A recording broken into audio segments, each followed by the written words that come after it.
Good evening viewers, welcome to ইতিহাস chamber. আজকে আমরা ডিসকাস করব নকশাল আন্দোলনের ইতিহাস নিয়ে।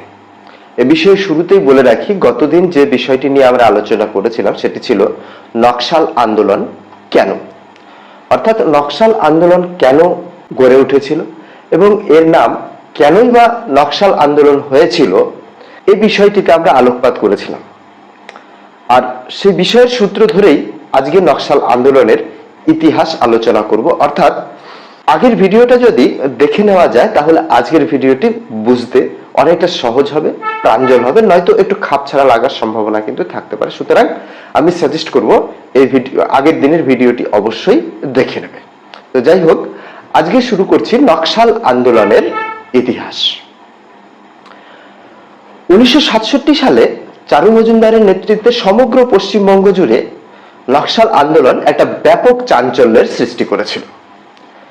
চীনা কমিউনিস্ট নেতা মাও সেতুং এর কৃষি বিপ্লবের তত্ত্বের উপর নির্ভর করে মূলত গেরিলা যুদ্ধ পদ্ধতিকে অবলম্বন করে নকশালাইট ইডিওলজি গড়ে উঠেছিল। মনে করা হয়েছিল হিংসা, রক্তপাত এবং হত্যাকাণ্ড নিপীড়িত, শোষিত, বঞ্চিত মানুষের বৈপ্লবিক চেতনাকে জাগ্রত করে। নকশাল আন্দোলনের বৈপ্লবিক শক্তি হিসেবে যারা ছিল তারা ছিল মূলত দরিদ্র ভূমিহীন কৃষক। তারাই ছিল নকশাল আন্দোলনের মূল শক্তি। যেহেতু নকশাল আন্দোলনের মূল লক্ষ্যই নির্ধারিত হয়েছিল শ্রেণী শত্রু খতম করা, এবং বলা হয়েছিল যে শ্রেণী শত্রুকে খতম করতে পারলেই এই যে নিপীড়িত, বঞ্চিত, ভূমিহীন কৃষক শ্রেণীর এতদিনের পুঞ্জীভূত ক্ষোভ প্রশমিত হবে। অর্থাৎ নকশাল আন্দোলন নির্ধারিত করেছিল প্রাথমিকভাবে যে লক্ষ্য, যে জমিদার এবং জোতদার অর্থাৎ শ্রেণী শত্রুর খতম করতে হবে। চারু মজুমদার স্লোগান দিয়েছিলেন যে শ্রেণী শত্রুর রক্তে হাত রঞ্জিত না হলে প্রকৃত বিপ্লবী হওয়া যায় না। অর্থাৎ নকশাল নেতৃত্ব শুধুমাত্র সন্ত্রাসকে বৈধতা দিয়েছিল তাই নয়, বলা যেতে পারে সন্ত্রাসকে নকশাল নেতৃত্ব অগ্রাধিকার দিয়েছিল। প্রিভিয়াস ভিডিওতে আমরা যেটা দেখেছি যে নকশাল আন্দোলনের সূচনা হয়েছিল ভূমিহীন কৃষকদের দ্বারা ভূমি উদ্ধারের আন্দোলনের মধ্য থেকে। অর্থাৎ পশ্চিমবঙ্গের ভূমি সংস্কার আইনের ফাঁক ফোকরকে কাজে লাগিয়ে জোতদার এবং জমিদার শ্রেণী সিলিং বহির্ভূত যে জমি নিজেরা লুকিয়ে রেখেছিল, বিভিন্ন অসৎ উপায় অবলম্বন করে সেই জমিকে উদ্ধার করে ভূমিহীন কৃষকদের মধ্যে বন্টন করা ছিল কমিউনিস্ট নেতৃত্ব পরিচালিত কৃষক সমিতির মূল লক্ষ্য। এই প্রক্রিয়াকে জমিদার জোতদারের লেঠেল বাহিনী এবং সরকারি পুলিশ বাধা দান করলে বিতণ্ডার সূত্রপাত হয়, এবং এই সূত্র ধরে পুলিশের গুলিতে নকশালবাড়িতে 11 জন কৃষক, বলা যেতে পারে মহিলা কৃষকের মৃত্যুর সূত্র ধরেই কিন্তু নকশাল আন্দোলনের সূত্রপাত ঘটেছিল। এটা আমরা গতদিন জেনেছি। যাই হোক, এই পর্যায়ে কৃষক শ্রেণী, বিশেষত ভূমিহীন ভাগ চাষিরা নিজেদের শ্রেণী শত্রু হিসেবে নির্ধারিত করেছিল জোতদার এবং জমিদারদের। তারা জোতদার এবং জমিদারদের ধরে এনে গণ আদালতে তাদের বিচার হতো। বিচারে তাদের সমস্ত সম্পত্তি বাজেয়াপ্ত করা হতো এবং সেগুলি ভূমিহীন কৃষকদের মধ্যে বন্টন করে দেওয়া হতো। সেই সঙ্গে কৃষকদের দেনার যে কাগজপত্র জোতদার জমিদারের হাতে থাকতো সেগুলোকে কেড়ে নিয়ে পুড়িয়ে ফেলা হতো। কোনো কোনো ক্ষেত্রে বিচার করে জোতদারের মৃত্যুদণ্ড কার্যকরী করা হয়েছিল। এরকম দৃষ্টান্ত কিন্তু নকশাল আন্দোলনে প্রচুর পাওয়া যায়।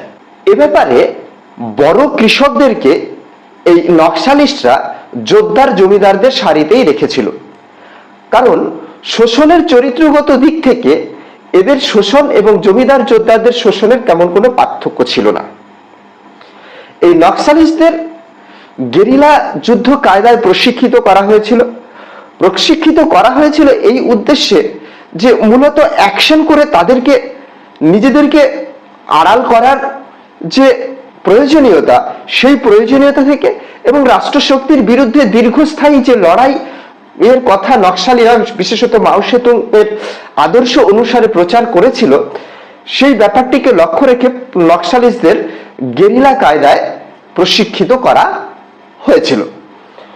নকশালিস্টরা বিশ্বাস করত যে লক্ষ লক্ষ মানুষ তাদের সঙ্গে অচিরেই এসে যোগদান করবে এবং এক্সিস্টিং যে প্রতিক্রিয়াশীল সরকার রয়েছে তার উৎখাত সাধন করবে, অর্থাৎ সেই সরকারকে উপড়ে ফেলবে। এই নকশাল আন্দোলনের সঙ্গেই যোগ দিয়েছিল শহুরে বেশ কিছু মধ্যবিত্ত শ্রেণীর ছাত্র যুবক।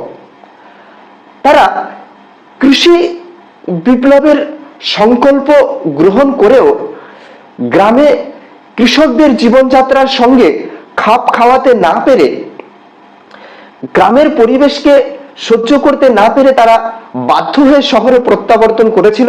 ফলে নকশাল আন্দোলনের অভিমুখ পরিবর্তিত হয়েছিল, অর্থাৎ নকশাল আন্দোলন স্থানান্তরিত হয়েছিল গ্রাম থেকে শহরাঞ্চলে। কৃষি বিপ্লবে আত্মনিয়োগের সংকল্পের পরিবর্তে এবার লক্ষ্য হিসেবে নির্ধারিত হয়েছিল ঔপনিবেশিক শিক্ষা ব্যবস্থাকে ধ্বংস করা। এই পর্যায়ে নকশালিস্টদের সঙ্গে যোগ দিয়েছিল বেশ কিছু বেকার যুবক এবং স্কুল কলেজের একটা বড় সংখ্যক ছাত্রছাত্রী, সেই সঙ্গে একটা অংশের সমাজ বিরোধী মানুষজন। এই পর্বে দেখা গেছে বরেণ্য নেতা এবং মনীষীদের মূর্তি ভাঙা, শিক্ষা প্রতিষ্ঠানে অরাজকতা তৈরি করা, নথিপত্র পোড়ানো, বিশেষত সামন্ততান্ত্রিক ভূমি ব্যবস্থাকে উচ্ছেদের নামে কৃষি দপ্তরের যে দলিল পত্রাদি, ভূমি বিষয়ক যে দলিল পত্রাদি, সেগুলোকে পুড়িয়ে নিশ্চিহ্ন করা কর্মসূচি গ্রহণ করা হয়েছিল। এখানে আশ্চর্যের বিষয় এবং উল্লেখনীয় যে নকশাল নেতৃত্ব এই সকল কার্যকলাপকে বিপ্লবের স্বতঃস্ফূর্ত বহিঃপ্রকাশ বলে উল্লেখ করেছিল, যদিও এর ফল কিন্তু শেষ পর্যন্ত ভালো হয়নি। এই সময় শহরেও শুরু হয়েছিল শ্রেণী শত্রু খতমের রাজনীতি। এখানে শ্রেণী শত্রু হিসেবে মূলত নির্দেশ করা হয়েছিল পুলিশ এবং ভিন্ন মতাবলম্বীদের, বিশেষত পুলিশ স্টেশন এবং ভিন্ন মতাবলম্বীদের ওপর গেরিলা কায়দায় আক্রমণ হতো। নকশালীদের জঙ্গি হানায় মৃত্যু হয়েছিল বহু যোদ্ধার, জমিদারের। সেদিন সংবাদপত্রের শিরোনামে একদিকে যেমন ছিল নকশালীদের উগ্র খুনোখুনির ঘটনা, ঠিক তেমনি অন্যদিকে ছিল পুলিশি জুলুমের বহু কাহিনী, যার অনেকাংশে আজও জানা যায়নি। পশ্চিমবঙ্গের এই ঘটনা খুব অল্প সময়ের মধ্যে বিহার, অন্ধ্রপ্রদেশ অঞ্চলে সাড়া জাগিয়েছিল। সেখানেও মাওয়িস্ট ভাবধারায় বিভিন্ন সংগঠন গড়ে উঠেছিল এবং সেই সংগঠনের তত্ত্বাবধানে এবং নেতৃত্বে এই মাওবাদী কার্যকলাপ সেখানেও শুরু হয়েছিল। এরূপ পরিবেশে এই বিভিন্ন সংগঠনগুলির আন্দোলনকে একটি সুসংগঠিত, সুপরিকল্পিত রূপদানের জন্য 22 এপ্রিল 1969 খ্রিস্টাব্দে চারু মজুমদার প্রতিষ্ঠা করেছিলেন CPIML পার্টি। উল্লেখ্য যে বহু ছোট ছোট মাওবাদী সংগঠন এই পার্টিতে যোগদান করলেও মাওয়িস্ট কমিউনিস্ট সেন্টার কিন্তু চারু মজুমদারের এই হঠাৎ করে একটা রাজনৈতিক দল গঠনকে সমর্থন করতে পারেনি। এই সময় থেকে মোটামুটি ভাবে 1971 সাল পর্যন্ত মাওবাদী আন্দোলন সমগ্র বাংলা জুড়ে কেবল চাঞ্চল্য সৃষ্টি করেছিল সমগ্র পশ্চিমবঙ্গে। তবে বাংলাদেশের মুক্তিযুদ্ধের কারণে এই সময় সরকার এই আন্দোলন দমনে খুব বেশি মনোযোগী হতে পারেনি। 1971 খ্রিস্টাব্দের পর বাংলাদেশের মুক্তিযুদ্ধ যখন শেষ হয়, তখন কেন্দ্র এবং রাজ্য দুই পুলিশের সম্মিলিত তৎপরতা নকশালীদের উপর নেমে আসে। দেখা যাবে এই সময় 40,000 নকশালীকে গ্রেপ্তার করা হয়েছিল। গ্রেপ্তার হয়েছিলেন চারু মজুমদার, কানু সেনাল, জঙ্গল সাঁওতাল প্রমুখ অগ্রগণ্য নেতৃত্ব। এই সময় পুলিশ হেফাজতে 1972 খ্রিস্টাব্দে চারু মজুমদারের মৃত্যু হলে নকশাল আন্দোলন একটা বড় ধাক্কা খায়। দেখা যাবে যে সিপিআইএমএল প্রার্থী এই সময় বহু উপদলে বিভক্ত হয়ে পড়লে নকশাল আন্দোলনের শক্তি ধীরে ধীরে ম্রিয়মান হয়ে পড়ে। কানু সেনাল, জঙ্গল সাঁওতাল প্রমুখরাও কারাগার থেকে মুক্তি পেয়ে নকশাল আন্দোলন থেকে ধীরে ধীরে সরে যেতে থাকেন। এখানে উল্লেখ করার বিষয় যে নকশাল আন্দোলনের সমগ্র যে ইতিহাস, এই ইতিহাসকে মূলত তিনটি ভাগে বা তিনটি পর্যায়ে ভাগ করা যেতে পারে। এর প্রথম পর্যায় এই উৎপত্তি থেকে শুরু করে চারু মজুমদারের মৃত্যুর পর নকশাল আন্দোলন যে ম্রিয়মান হয়ে পড়ল, অর্থাৎ 70-এর দশকের প্রথমার্ধ পর্যন্ত সময়কালকে ধরা যেতে পারে। এরপর সারা ভারত জুড়ে যে ইমার্জেন্সি শুরু হয়েছিল তার প্রকোপে নকশাল আন্দোলন একেবারে ম্রিয়মান হয়ে পড়েছিল। ইমার্জেন্সি পিরিয়ড শেষ হলে ধীরে ধীরে নকশালিস্টরা আবার সংগঠিত হতে থাকে। এদের উপস্থিতি অনুভব হতে থাকে 1980-র দশকের একেবারে শুরু থেকে। এই সময় শুরু হয় নকশাল আন্দোলনের দ্বিতীয় পর্যায়। এই 1980 সাল থেকে শুরু করে 2004 সাল পর্যন্ত সময়কালকে নকশাল আন্দোলনের দ্বিতীয় পর্যায় বলা যেতে পারে। এই সময় নকশাল আন্দোলন শুধুমাত্র বঙ্গদেশে নয়, বিহার, ঝাড়খণ্ড, ছত্তিশগড়, ওড়িশা, অন্ধ্রপ্রদেশ, কেরল প্রভৃতি রাজ্যে বিস্তৃত হয়েছিল এবং এই বিভিন্ন রাজ্যে আঞ্চলিকভাবে বিভিন্ন সংগঠন প্রত্যেকটি মাওবাদী আদর্শকে গ্রহণ করেই কার্যকলাপকে পরিচালিত করছিল। মাওয়ের আদর্শ অনুসারেই তারা চলছিল এবং সেই আদর্শ অনুসারে সরকারি তথা রাষ্ট্রযন্ত্রের বিরুদ্ধে বিশেষত বিভিন্ন অফিস কাছারি, পার্টিকুলারলি বিভিন্ন থানায় আক্রমণ হেনে চলছিল। এই যে ভারতের নিম্ন পূর্বাঞ্চল জুড়ে, উপকূলীয় অঞ্চলের একটা বিশাল অঞ্চল জুড়ে এই যে নকশাল প্রভাবিত এলাকা গড়ে উঠেছিল, এই প্রভাবিত এলাকাকে এক কথায় বোঝানোর জন্য রেড করিডোর বলে আখ্যায়িত করা হয়। এই সমগ্র রেড করিডোরে যেটা গুরুত্বপূর্ণ বিষয় যে অন্ধ্রপ্রদেশের পিডব্লিউজি অর্থাৎ পিপলস ওয়ার গ্রুপ এবং বিহার ঝাড়খণ্ডের এমসিসি মাওয়িস্ট কমিউনিস্ট সেন্টার ছিল সবচাইতে গুরুত্বপূর্ণ সংগঠন। 2004 সালে এসে এই দুটি সংগঠন এবং অপরাপর আরো বেশ কিছু সংগঠন একত্রিত হয়ে গড়ে তুলেছিল সিপিআইএম। এই এম কিন্তু অর্থ হচ্ছে মাওয়িস্ট, অর্থাৎ সিপিআইএম মাওয়িস্ট পার্টি গড়ে তোলে। আজকের যুগে যে সিপিআইএম প্রার্থী নির্বাচনে লড়াই করছে, দীর্ঘদিন বামফ্রন্টের শরিক ছিল, সেই সিপিআইএম কিন্তু এই সিপিআইএম নয়। এই সিপিআইএম নিষিদ্ধ রয়েছে। এটি মূলত একটি উগ্রপন্থী মাওয়িস্ট দল বা সন্ত্রাসবাদী দল হিসেবে নিষিদ্ধ রয়েছে। এরা নির্বাচনে অংশগ্রহণ করে না। এই 2004 সালে রেড করিডোর জুড়ে সিপিআইএম অর্থাৎ মাওয়িস্টদের নেতৃত্বে নকশাল আন্দোলন একটা সুসংগঠিত, সুপরিকল্পিত রূপ লাভ করলে পরবর্তী পর্যায়ে অর্থাৎ তৃতীয় পর্যায়ে কিন্তু নকশাল আন্দোলনের তৎপরতা বহুগুণে বৃদ্ধি পায় এবং এর নাশকতামূলক কার্যকলাপও কিন্তু বহুগুণ বৃদ্ধি পায়। এই সময় অর্থাৎ 2004 সাল থেকে শুরু করে 2014 সাল পর্যন্ত সময়কাল নকশাল আন্দোলনের তৃতীয় পর্যায় হিসেবে ধরা যেতে পারে। এই সময়কালে নকশাল আন্দোলনের মারমুখী প্রবণতা তথা কার্যকারিতা, অ্যাকশন বহুগুণ বৃদ্ধি পেয়েছিল। আর এর মধ্যে সবচাইতে পিক সময় যেটা ছিল 2006 সাল থেকে 2010 সাল পর্যন্ত। 2006 সালে মিনিস্ট্রি অফ হোম অ্যাফেয়ার্স এর রিপোর্ট অনুসারে যেটা দেখা গেছে যে মোট 9টি রাজ্য অর্থাৎ বাংলা, বিহার, ঝাড়খণ্ড, ছত্তিশগড়, ওড়িশা, অন্ধ্রপ্রদেশ, কেরল, মহারাষ্ট্র এবং তামিলনাড়ু সমগ্র যে রেড করিডোর এলাকা, তার বাইরেও কিছু কিছু অঞ্চলে মোট 9টি রাজ্যে 200টিরও বেশি ডিস্ট্রিক্টে নকশালরা নিজেদের কবজা জমিয়েছিল। অর্থাৎ নকশাল প্রভাবিত হয়ে পড়েছিল। বলা যেতে পারে সেদিন ভারতবর্ষের 1/3 এলাকা নকশাল প্রভাবিত হয়ে পড়েছিল। এর একটা বড় অংশ আবার সরকারি নিয়ন্ত্রণের পুরোপুরি বাইরে লিবারেটেড জোন, একেবারে স্বাধীন অঞ্চলে পরিণত হয়েছিল। সেখানে সরকারি প্রশাসনের কোনো কার্যকারিতাই ছিল না।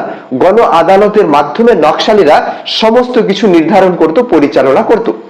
এই সময় 2006 সালে প্রধানমন্ত্রী ডক্টর মনমোহন সিং স্পষ্ট করে বলেছিলেন যে তৎকালীন ভারতবর্ষে সবচাইতে বড় থ্রেট, বিগেস্ট থ্রেট ছিল এই মাওয়িস্ট আন্দোলন, অর্থাৎ নকশালিস্টরাই ছিল সেই সময় ভারতবর্ষের সবচাইতে বড় থ্রেট। এই তৃতীয় পর্যায়ে নকশালীরা কিন্তু প্রচুর পরিমাণে নাশকতামূলক কার্যকলাপ চালিয়েছে। সবগুলোর তো উল্লেখ করা সম্ভব না, গুরুত্বপূর্ণ দুটি ঘটনার কথা উল্লেখ করছি। যে 2010 সালে ছত্তিশগড়ের দান্তেওয়াড়াতে নকশালি হানায় 76 জন সেনা জওয়ানের প্রাণ যায়। এখানে উল্লেখ্য যে সেই সময় সেনা জওয়ানের যে সেখানে অবস্থান করছিল তার সংখ্যা ছিল 200 জন সেনা জওয়ানের বিরুদ্ধে লড়াই করার জন্য কতজন নকশালি অ্যাক্টিভিস্টের প্রয়োজন ছিল সেখান থেকে খুব সহজেই তাদের শক্তি আন্দাজ করা যায়, এবং তারা যে খুব সুচারুভাবে ট্রেনিং নিয়েছিল সে বিষয়টিও কিন্তু আন্দাজ করা যেতে পারে। এছাড়া 2013 সালে সুকমাতে কংগ্রেস নেতা মহেন্দ্র কর্মা সহ নকশালি হানায় মোট 27 জনের মৃত্যু হয়। এছাড়াও বহু ঘটনা ঘটেছে এই সময়।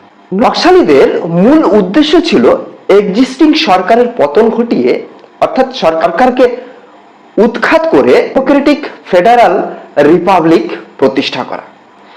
এর জন্য তারা গেরিলা যুদ্ধ পদ্ধতি অবলম্বন করে স্টেট মিশনারিকে অকার্যকরী করার লক্ষ্য গ্রহণ করেছিল, এবং সেই লক্ষ্য নিয়ে তারা ক্রমাগত অ্যাকশন চালিয়ে গেছে।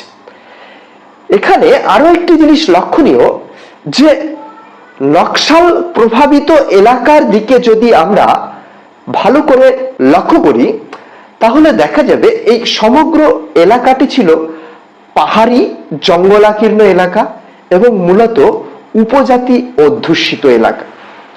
এই উপজাতি জনগণ মূলত ফরেস্ট নির্ভর জীবনযাপন করে। দেখা গেছে যে 1980 খ্রিস্টাব্দের ফরেস্ট রিজার্ভেশন অ্যাক্ট অনুসারে এই উপজাতীয় জনগণকে ফরেস্টে বিচরণের ক্ষেত্রে যেমন বাধা দেওয়া হয়েছিল, তেমনি তাদের বনজ সম্পদ সংগ্রহের ব্যাপারটিকেও সংকুচিত করে দেওয়া হয়েছিল। অর্থাৎ এতদিন ধরে তাদের যে একটা অভ্যাস, যার উপর নির্ভর করে তাদের জীবনযাত্রা, সেই জায়গাটিকেই বাধার সৃষ্টি করা হয়েছিল। এছাড়াও বিভিন্ন সরকারি প্রজেক্ট এবং ওই অঞ্চল যেহেতু খনিজ সমৃদ্ধ এলাকা, খনি খনন করতে গিয়ে বহু উপজাতীয় মানুষ বাস্তুচ্যুত হয়েছিল। সেই মানুষগুলোকে যে সুষ্ঠুভাবে পুনর্বাসনের কাজ সম্পন্ন করতে হবে, সরকার কিন্তু এই ব্যাপারটিকে গুরুত্বের সঙ্গে বিবেচনা করেনি। দেখা গেছে যে নর্মদা ড্যাম যে তৈরি করা হয়েছে সে সময় যাদের বাসভূমিগুলো জলের তলায় ডুবে গেছে কিংবা যারা বাস্তুচ্যুত হয়েছে, সহজ কথায় সেই মানুষগুলোর সুষ্ঠু পুনর্বাসন কিন্তু আজও সম্ভব হয়নি। অর্থাৎ সরকার থেকে গুরুত্ব সহকারে এই বিষয়টিকে দেখা হয়নি। উপজাতীয় জনগণের মধ্যে শিক্ষার অভাব রয়েছে, স্বাভাবিক কারণেই তাদের অজ্ঞতা একটা সাধারণ জিনিস। এই অজ্ঞতার সুযোগে এবং অসৎ কর্মচারীদের কার্যকলাপের ফলে সরকারি যে ডেভেলপমেন্ট স্কিমগুলো রয়েছে সেগুলো সেই তৃণমূল স্তরে গিয়ে পৌঁছাতে পারেনি। ফলে এই উপজাতীয় জনগণের মধ্যে প্রচুর পরিমাণে ডিসকন্টেন্ট তো ছিলই, উপরন্তু এরা ছিল সোশ্যালি এলিয়েনেটেড, অর্থাৎ সমাজের মূল স্রোতের সঙ্গে এদের কোনো যোগাযোগ ছিল না। স্বাভাবিকভাবেই এই মানুষগুলোকে সরকারের বিরুদ্ধে খেপিয়ে তোলা ছিল খুব সহজ, এবং দিন পরিবর্তনের, পরিস্থিতি পরিবর্তনের স্বপ্ন দেখিয়ে তাদেরকে নকশালি আওতায় আনা খুব সহজ ব্যাপার হয়ে দাঁড়িয়েছিল। শুধুমাত্র এই কারণেই দেখা যাবে সমগ্র এলাকাটি নকশাল প্রভাবিত হয়ে পড়েছে। যাই হোক, 2010 সাল থেকেই রাজ্য সরকারগুলি সেই সঙ্গে কেন্দ্র সরকার এই নকশালি তৎপরতা দমনে খুব বেশি গুরুত্ব সহকারে অগ্রসর হয়। এক্ষেত্রে কেন্দ্র এবং রাজ্যের কোঅর্ডিনেশন খুব গুরুত্বপূর্ণ বলে বিবেচিত হয়েছিল, কারণ এতদিন পর্যন্ত বিভিন্ন রাজ্য বিভিন্নভাবে নকশাল বিরোধী কার্যকলাপ চালিয়েছিল, তাদের মধ্যে কোনো রকম সামঞ্জস্য কোঅর্ডিনেশন ছিল না বলে নকশালীদের ওপর খুব বেশি চাপ সৃষ্টি করা যায়নি। ইন্ডিভিজুয়ালি কোনো কোনো রাজ্য হয়তো গুরুত্বপূর্ণ পদক্ষেপ নিয়েছে এবং সফল হয়েছে। উদাহরণ হিসেবে আমরা বলতে পারি, অন্ধ্রপ্রদেশ সরকার যে অপারেশন গ্রিন হান্ট চালিয়েছিল সেটা নকশালীদের ওপর একটা বড় আঘাত এনেছিল। এই গ্রিন হান্ট অপারেশনের পর যখন কেন্দ্র রাজ্য তৎপরতা শুরু হয়, তখন দেখা যাবে যে 9,000-এরও বেশি নকশালী কিন্তু সরকারের কাছে আত্মসমর্পণ করেছিল এবং সরকারি পুনর্বাসন যোজনা অনুসারে তারা সমাজের মূল স্রোতে ফিরে এসেছিল। ক্রমে সামরিক তৎপরতার কারণে নকশাল আন্দোলন ধীরে ধীরে স্থিমিত হয়ে পড়েছিল। এখানে উল্লেখ করা শুধুমাত্র সামরিক তৎপরতাই নকশাল আন্দোলন প্রতিরোধ করার ক্ষেত্রে যথেষ্ট ছিল না, এটা কিন্তু সরকার বুঝতে পেরেছিল। তাই সরকার বিভিন্ন ডেভেলপমেন্ট স্কিম এই অঞ্চলের জন্য ঘোষণা করেছিল এবং গুরুত্ব সহকারে সেই স্কিমগুলো যাতে কার্যকরী করা যায় এর জন্য বিভিন্ন প্ল্যান পরিকল্পনাও কিন্তু গ্রহণ করা হয়েছিল। আমরা লক্ষ্য করলেই দেখতে পাবো যে 2006 সালে ফরেস্ট রাইট অ্যাক্ট অনুসারে এই উপজাতীয় জনগণকে বনভূমিতে বিচরণের এবং বনজ সম্পদ সংগ্রহের বেশ কিছু স্বাধীনতা প্রদান করা হয়েছিল। এই যে কার্যকলাপ, এই কার্যকলাপের ফলে নকশাল আন্দোলনের নকশাল প্রভাবিত এলাকায় অনেকটা সংকোচন ঘটেছিল। 2020 সালের মিনিস্ট্রি অফ হোম অ্যাফেয়ার্স এর রিপোর্ট অনুসারে যেটা দেখা গেছে যে 90টি জেলাতে এসে 200টি জেলা পার হয়ে গিয়েছিল, যেখানে 90টি জেলাতে এসে সংকুচিত হয়েছিল নকশালীরা। ঠিক আছে, তবে তারা যে একেবারে স্থিমিত হয়ে গেছে তা কিন্তু নয়, তারা কিন্তু তাদের কার্যকারিতা পুনরায় বৃদ্ধির, পুনরায় সুসংগঠিত হওয়ার ক্রমাগত পরিকল্পনা প্রচেষ্টা কিন্তু চালিয়ে যাচ্ছে। সরকারকেও পাল্টা প্রতিরোধ হিসেবে এই করিডোর এলাকার উপজাতীয় মানুষজন যাতে নকশালীদের দ্বারা প্রভাবিত না হয়ে তারা সমাজের মূল স্রোতে ফিরে আসে, সেই ব্যবস্থা কিন্তু করতে হবে, এটা কিন্তু সরকার স্বীকার করেছে। এবং সেই মতো জমিতে এই উপজাতীয় মানুষদের অধিকার প্রতিষ্ঠা, দারিদ্র্য দূরীকরণ, সামাজিক অসাম্য দূরীকরণ ইত্যাদি প্রকল্প গ্রহণ করে তাদের মধ্যে সরকারের প্রতি এক প্রকার বিশ্বাস তৈরি করার বিভিন্ন পরিকল্পনা কিন্তু গ্রহণ করা হয়েছে। আশা করা যায় যে এর ফল হিসেবে নকশাল আন্দোলন ধীরে ধীরে উৎপাটিত, দূরীভূত হবে। তবে এই সকল প্রচেষ্টার সাফল্য কি হয় সেটা কিন্তু এখনই বলার সময় আসেনি, সে উত্তর দেবে সময়, অর্থাৎ সেই উত্তর এখনো ভবিষ্যতের গর্ভে নিহিত। তো যাই হোক, এইভাবে মূলত 3টি পর্যায়ে ভারতবর্ষে 1967 থেকে 2000 সাল পর্যন্ত নকশালি কার্যকলাপ চলেছে। বর্তমান সময়ে সেটা অনেকটা স্থিমিত। সরকার তাকে আরো বেশি করে চাপে ফেলার এবং দূরীভূত করার প্রচেষ্টা চালিয়ে যাচ্ছে। আশা করছি সরকার এই কাজে সফল হবে। আজকে শেষ করার আগে যেটা সকলের কাছে অনুরোধ করব, অবশ্যই আপনারা সাথে থাকবেন। ভিডিওটি যদি ভালো লাগে বন্ধুদের, প্রিয়জনদের, যাদের প্রয়োজন এবং যারা উপকৃত হবে বলে ভাবছেন তাদের কাছে অবশ্যই শেয়ার করবেন এবং সাবস্ক্রাইব তো অবশ্যই করবেন। এই রিকোয়েস্ট রেখে আজকে শেষ করছি। Thank you.